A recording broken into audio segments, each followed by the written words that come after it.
Help you folks? Name's Randolph. I'm the manager. We're looking for Rose. Works as a waitress down at the diner. Rose, sure. Nice girl. Who wants to know? I'm Alan Wake. The writer, huh? I heard on the radio you were visiting. Well, I'll show you her trailer. That Rose, she's a nice girl. Always pays her rent on time. As I was saying, Al, I found all sorts of weird stuff from the local newspaper's archives. This place is crazy! Disappearances, mysterious deaths, urban legends come true, and The trailer park where Rose lives is a cozy place that recently had a bit of a shock when a sailing boat picked up by a tornado crashed in the middle of two trailers. This is a location that for a long time looked like it was not going to make it in the final game, but I'm glad it did, because I think it's one of those places that helps define the character and style of the game in a visual way. When we went out photoshooting along the Pacific Northwest area, we came across many trailer parks, and we have plenty of material for them. So I think that really shows in the authenticity of this location. Yeah, how about that? It was there in the morning, as if it had fallen from the sky. But it would take a tornado to lift something like that. We're damn lucky it didn't crush any of the trailers.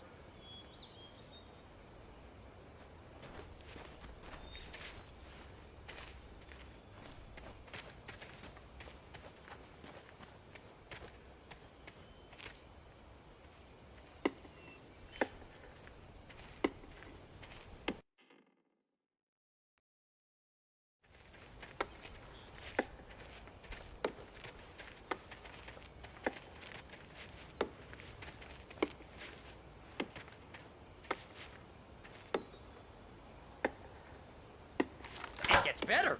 A local girl, Barbara Jagger, drowned in Cauldron Lake just a week earlier. They were lovers. Sure, Jagger's a local spook story. The Scratching Hag comes for you in the dark. Childish stuff like that. Anyway, Al, I'm just getting to the best part. All of the articles about this stuff were written by Cynthia Weaver. I asked around, and she's that crazy bag lady you met. What, the lamp lady? She can be a little loopy, but she's not homeless or anything. Yeah, anyway, she knew both Jagger and Zane before they both died, and she had some kind of a breakdown.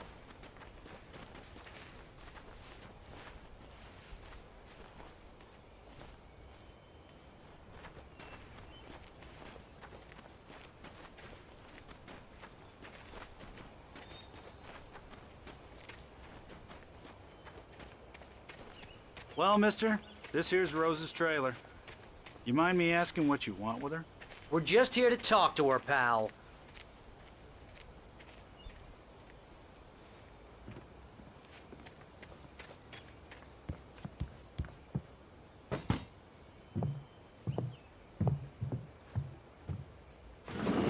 Welcome to... Oh dear, Mr. Wake. I'm so glad you're here. Rose, you have my manuscript? Oh. Oh, yes. Yes. Please, come in. Hey, this is really good. Rose, Yes, my manuscript. I really need it. I understand. I know what you need. A muse to inspire you. Oh, for Barry. She doesn't have anything. Yeah, hey, Al? Al, what's... Oh... Barry! What? What?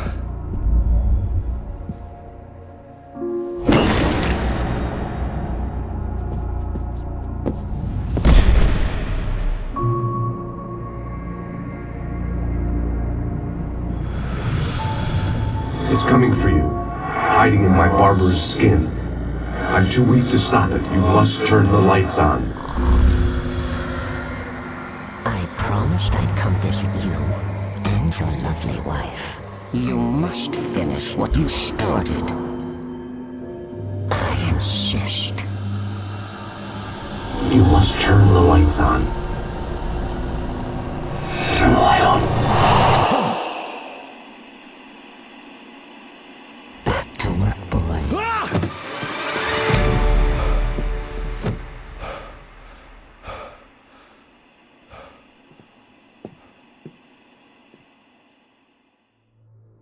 I felt nauseous, hungover.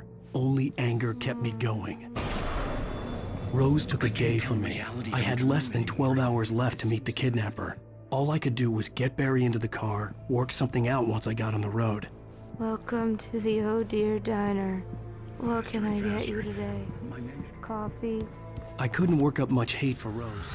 Something had used her to get to me and left its The Dark mark. Presence is the main adversary in our game, and I wouldn't necessarily call it evil, but it is completely alien to our world, and that may pretty much be the same thing. We don't really want to explain the Dark Presence in too much detail. We kind of want it to remain a mystery, but let me say this much. It's definitely not human. It doesn't think the way we do. A good example of this would be when Wake actually escapes from the cabin. And he actually just sits there and writes the whole thing into the story, and the Dark Presence is right there, and it just doesn't understand what's going on. It doesn't work on that level of logic. On the other hand, it can be very devious. For example, it has no problems whatsoever using Alice and Rose against Wake in a very, very sort of, contrived manner, and it works very well too. We talked quite a bit about the Dark Presence being weak in the beginning of the game, and that's true as far as it goes, but it only refers to the foothold it has in our world. Now, it is strong. It is very, very strong and very, very big in its own world.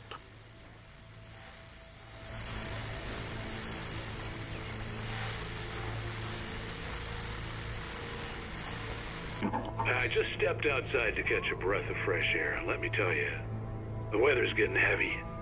Nights like this make me especially glad I'm here talking to you and not home in bed. Once the weather takes a turn like this, I can't sleep at all.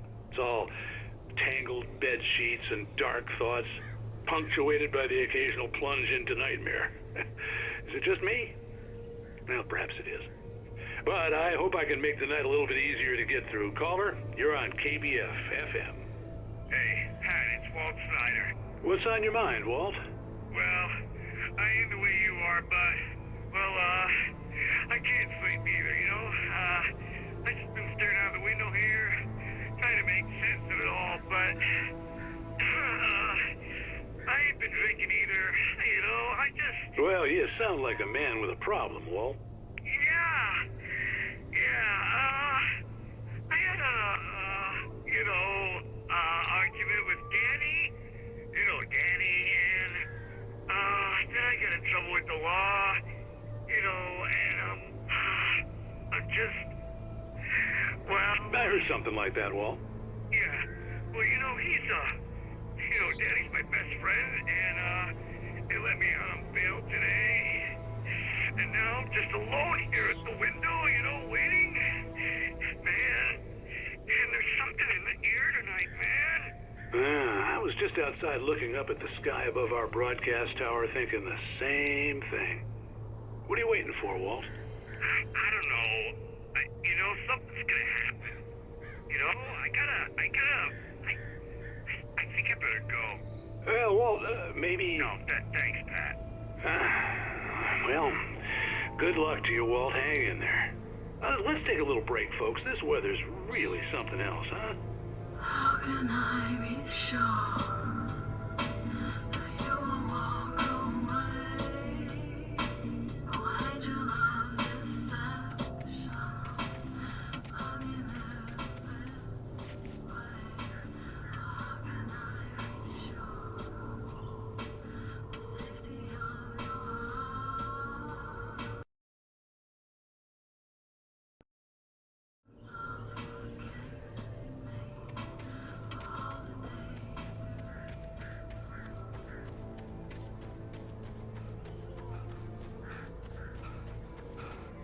Oh, you're gonna get it now.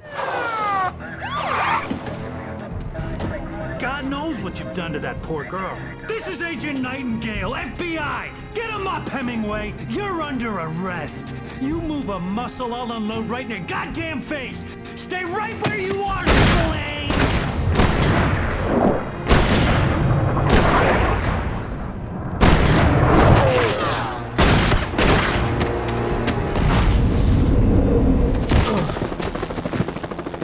What are you?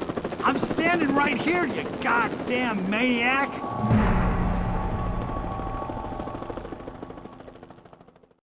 hated to leave Barry behind, but there was no way I'd miss my appointment with the kidnapper. Give it up, Mr. Wake. Come on. Take it easy now. Get after it! Don't let him get away! Move it! Move it! Move it! I'll have you shot if you let him get away!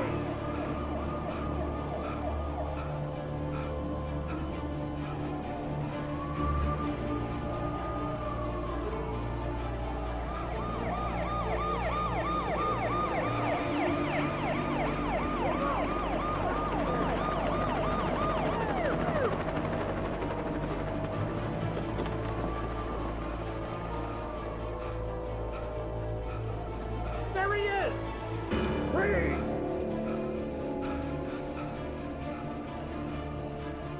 Okay, men, keep your eyes peeled. He's gonna try to make it through here. Oh, damn. This way! Go! Fan out! Stop! Wait!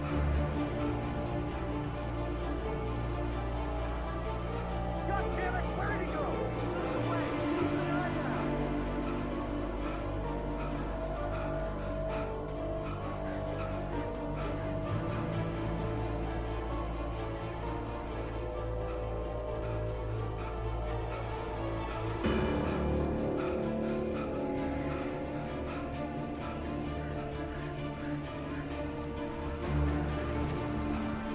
He's gone!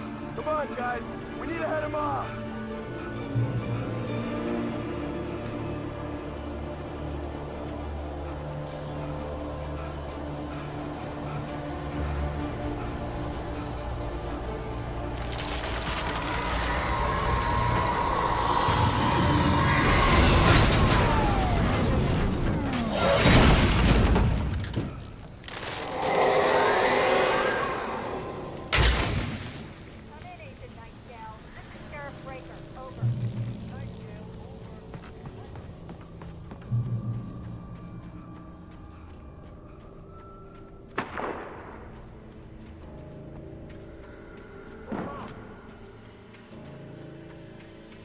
Search the area!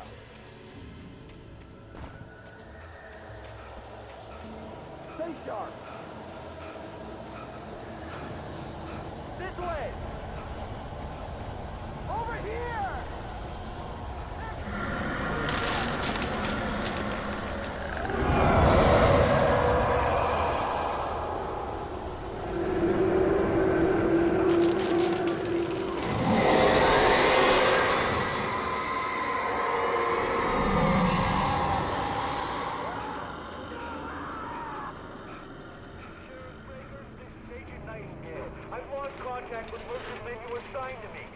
This horror was everywhere I went, circling me. The cops didn't stand a chance. They were after a writer, not a monster. You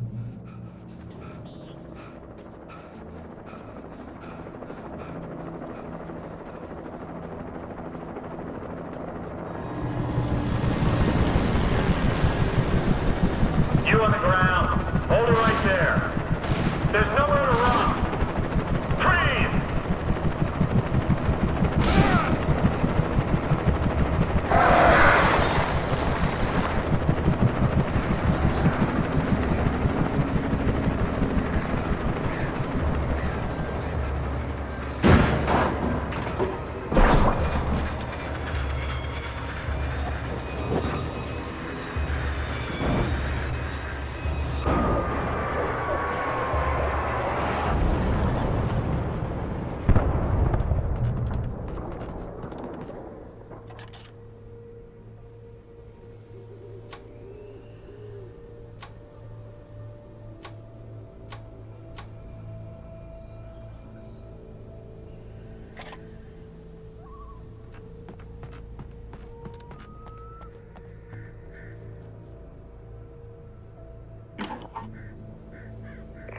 This is James. Mulligan, Thornton, come in. Over. Thornton here. James, we got both Wheeler and Rose in custody. They didn't put up a fight or anything. Why, they were... Hey, what are you doing? Come on! Sit down and give me that. James, Mulligan here. Over. Go ahead, Mulligan. Over. We got Wheeler and Rose here. Wheeler's drunk or hopped up on something. Speaking of which, that Fed had a pretty distinctive whiff of Otis Scotch about him, if you know what I mean. Over. I don't have anything on that, Deputy Mulligan. Over. Well, whatever. Anyway, Rose is just being plain weird here. You better get Doc in and take a look at both. Over. Gotcha. You better get them here quickly. The, Fed's gonna want to interview Wheeler. Over. Oh, yeah, I'll bet he does. Looks like they have a lot in common. Mulligan out.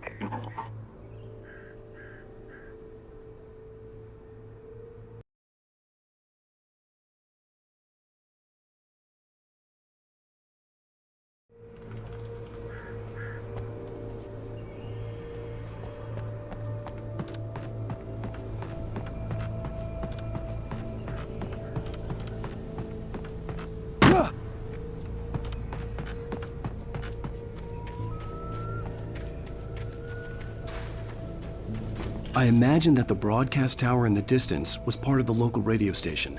Maine seemed like a decent guy. Perhaps he could give me directions to the coal mine.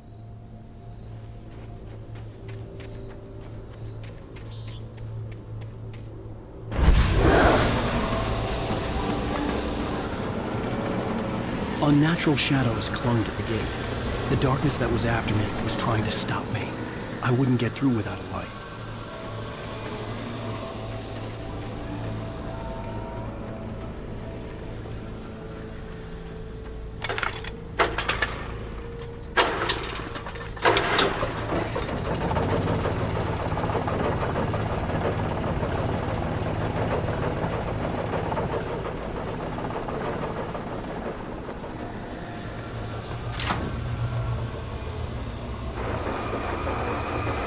The old generator conked out.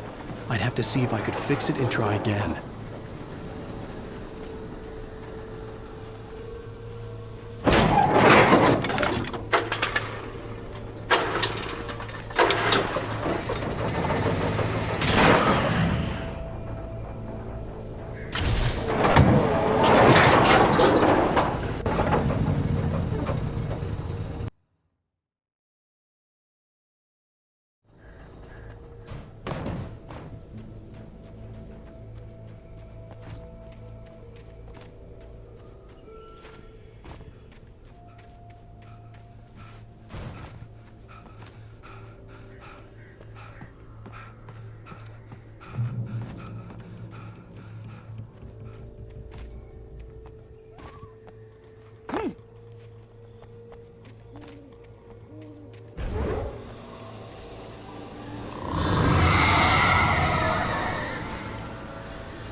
It took me a moment to recognize Here we see one of the most useful tools that the gameplay designers have.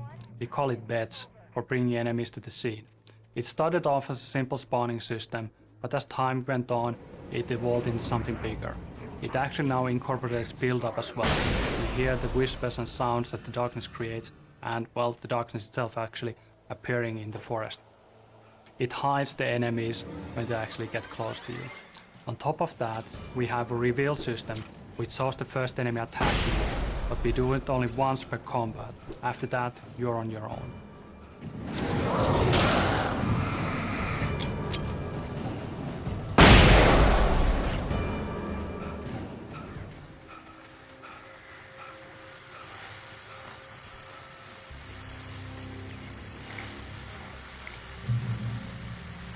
And here's another call.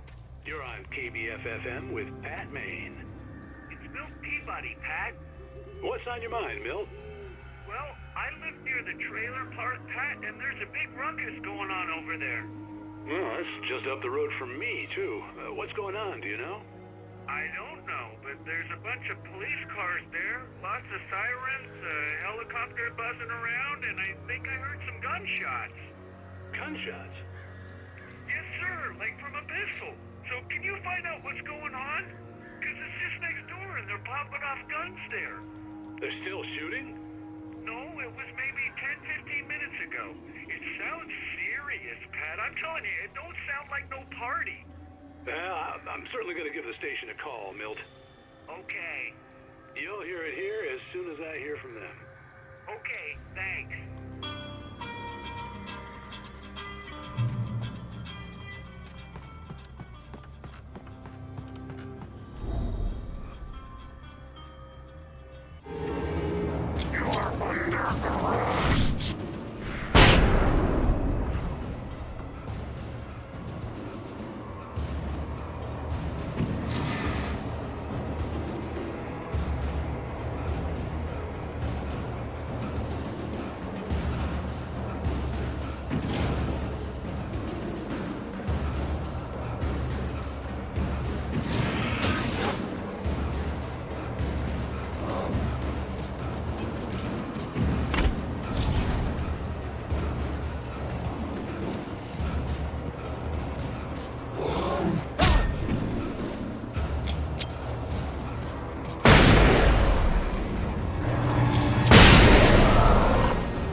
I hope Maine could lend me a car. We don't see a lot of Pat Maine in the game, but actually he has a considerable presence. One of the problems with Alan Wake was that we really wanted to maintain that small town atmosphere, but that's very hard to do when, you don't actually spend a lot of time in the small town itself. A familiar and dependable radio will solve that problem. Also, I think RJ Allison, who plays Pat Maine, did a wonderful job. He really nails the character, and it's so great to be alone in the dark and then hear that warm and dependable voice. Well, thank you very much for that compassionate viewpoint, Lorna. Oh, here's a little surprise. The famous writer Alan Wake just walked in. Folks, I'm going to see if I can talk him into an interview. Come on in, Mr. Wake. Oh, I'm so glad you could find the time to do this, Mr. Wake. Nowhere to run now, Dan Brown. You back away from me. Don't hurt. Whoa. Everyone calm down. Put the gun down. We're all friends here, right? Cool your jets, Nightingale. We got him. Judas Priest! What the hell's the matter with you? There's a civilian in there.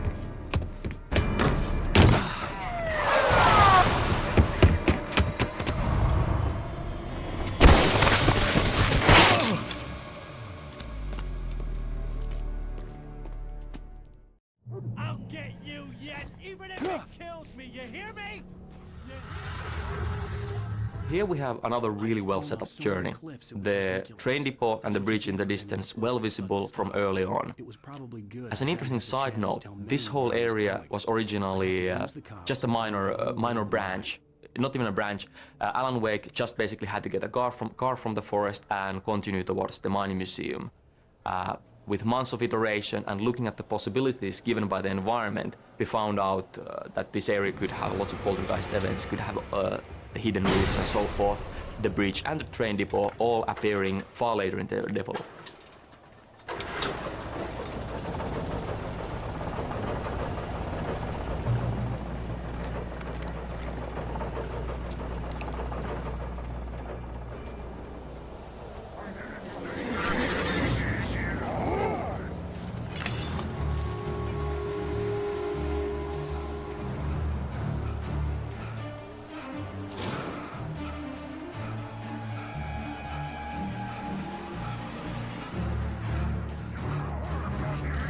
There was no sensible reason for the power company work-lights to be here.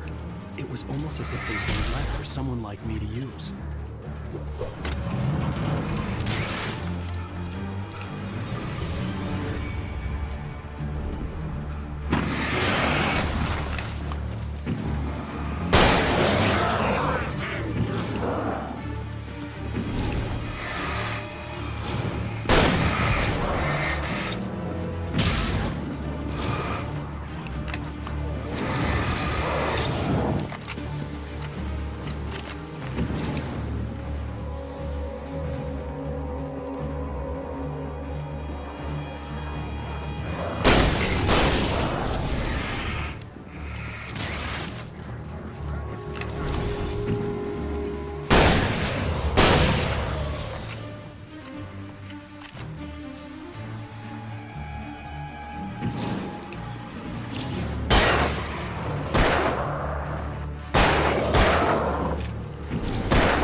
Hello?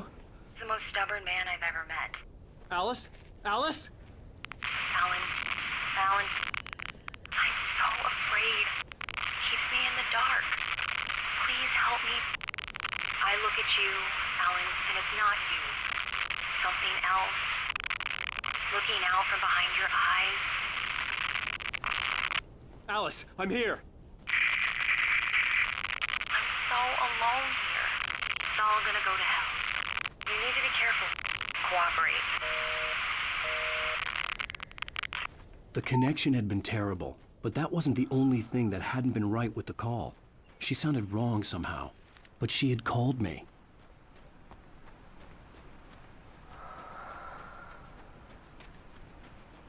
I could see a railway bridge up ahead and a warehouse of some sort on the opposite shore. I hoped I could find a car from there.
Everybody knows the movie Poltergeist, but I wouldn't say that it was the origin for this idea. This game is about possession. It's about the dark presence taking over everything in the world. It started off with humans, and, well, in the design, the inanimate objects were the next logical step. One of the hardest things to do was to convey intent. The objects don't have any body language, unlike the tape. How we ended up with the current feature was that the lead writer actually encountered a problematic physical object. It flickered around the terrain erratically, and you really couldn't tell what is going to happen next. And that ended up being a real feature. And here you can see the result.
As a teenager, just starting to get interested in writing, Stephen King had been a source of inspiration to me.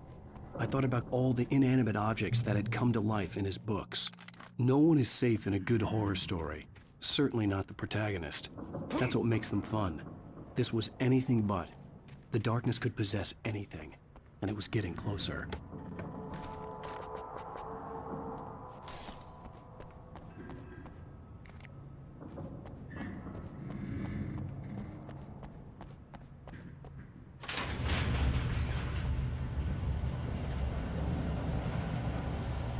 Did you call 911?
The dog possession can take over almost anything. That includes machinery like vehicles.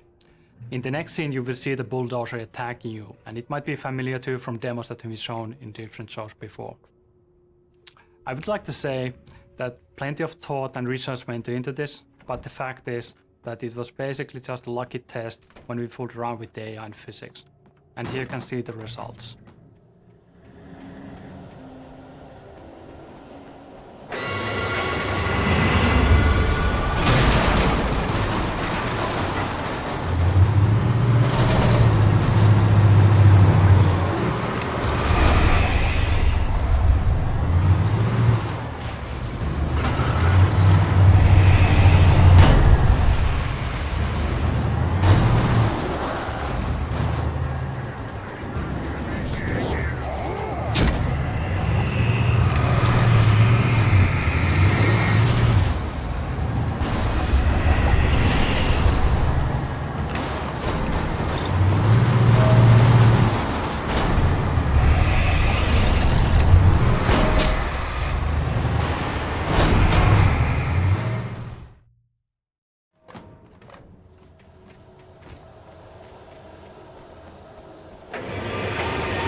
I had never been this glad to see the sunrise. I had a couple of hours to get to the coal mine.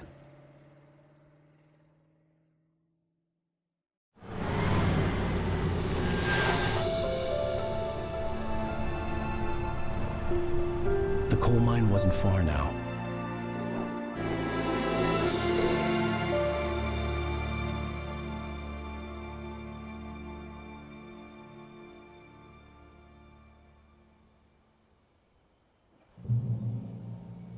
Today, I would meet the kidnapper, and he would give me Alice. I wouldn't give him any other choice.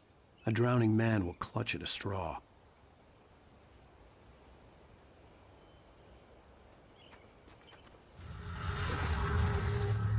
This daytime driving sequence is great to have in the final game, especially considering that it was a source of debate earlier on.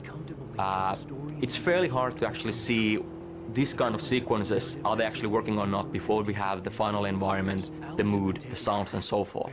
Of course now it is great to have in the final game. It provides a very nice change of pace in the middle of episode 3, and it provides great showcase for our technology, our views, and also it's great to see the environment that you usually see in the night, covered in shadows and in fog, in its full glory.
This is Pat Maine, and you're listening to KBF-FM. Folks, I want to apologize for kind of abandoning you to that looping music track last night, but I was detained.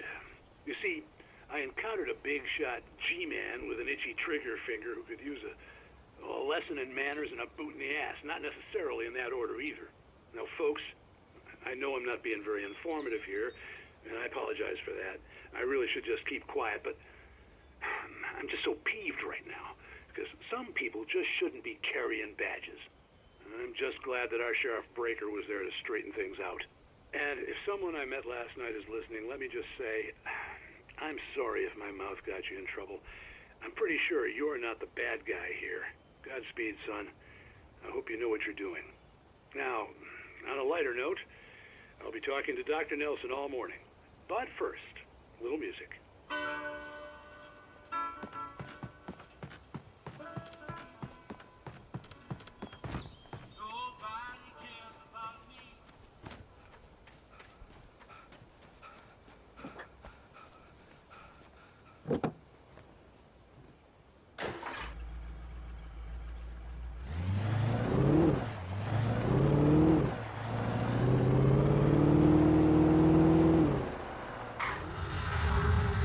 The feel of history and roots is somehow very present in the whole Pacific Northwest area. It's one of those things that lends the unique feel to this region. This was once a very inaccessible and thus isolated region, but in the turn of the 19th and 20th century, as railroads started getting built, it was suddenly connected to the rest of the country. This greatly benefited industries like mining, for example, because now ore could easily be transported across vast distances. Towards 1960s and 1970s, mining steadily declined, but this area is still filled with all sorts of landmarks and reminders of that once blooming industry. To me, these kinds of things really matter because they are the reason behind why things are and look the way they are. So, long story short, decaying structures like old train carts and mining structures and tipple buildings are really a part of the history of this area. And that's all the reason we needed to include one of those beautiful tipple buildings as a location in the game. As many of its real-world counterparts, it serves now as a museum.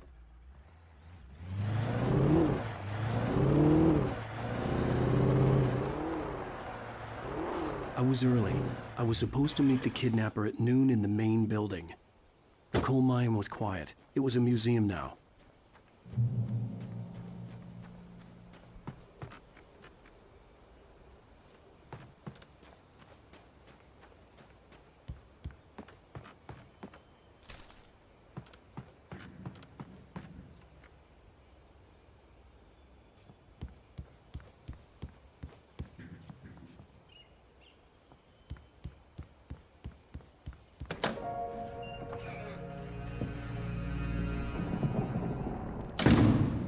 I didn't want to go outside. Cops had to be looking for me. The noon sun turned the place into a sauna. The day dragged on. Different scenarios ran through my mind. Ways of how I'd torture the kidnapper to get Alice back. Or the different horrible things he could have done to her. I imagined her dead. I had no way of knowing she was still alive. It was killing me. I was running on blind hope.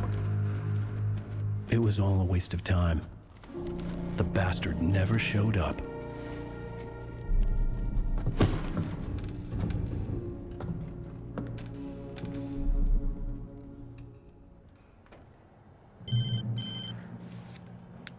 Wake! Where the hell are you? Change of plans. You know where Mirror Peak is? It's a big mountain north of where you are. You follow the path from the mine, you can't miss it. There's a lookout point there. I'll be waiting. I'm through being jerked around by You you. want to see your wife alive? Because if you do, you better watch what you say to me. Do we understand each other? I want to talk to Alice. Yeah, and I want the manuscript. Don't keep me waiting, Wake. Hello? Hello! Ah! I'm gonna kill him! I had to get to Mirror Peak.